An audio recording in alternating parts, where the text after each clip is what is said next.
Cross road પર શીતલ હાઇટ્સના રહીશોમાં ભાગદોડ મચી અન્ય 6 જેટલી બાઇક સલામત અંતરે ખસેડી બચાવી લીધી।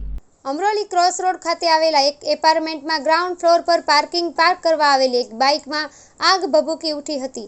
બાઇકમાં લાગેલી આગની લપેટમાં નજીકમાં પાર્ક કરેલી અન્ય 5 બાઇક પણ સંપર્કમાં આવતા ખાખ થઈ ગઈ હતી। બનાવની જાણ થતાં ફાયર બ્રિગેડ ઘટના સ્થળે દોડી ગઈ હતી અને આગ પર કાબૂ મેળવી લીધો હતો।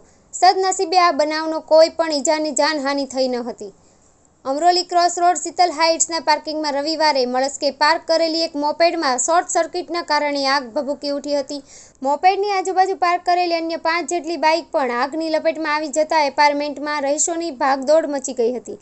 રહીશોએ અન્ય 6 જેટલી બાઇક સલામત અંતરે ખસેડી બચાવી લીધી હતી અને ફાયર બ્રિગેડને જાણ કરી હતી। બનાવની જાણ થતાં ફાયર બ્રિગેડનો કાફલો ઘટના સ્થળે દોડી ગયો હતો અને આગ પર કાબૂ મેળવી લીધો હતો। આગની આ ઘટનામાં 6 બાઇક ખાખ થઈ ગઈ હતી। સદનસીબે કોઈને ઈજા કે જાનહાનિ થઈ ન હતી।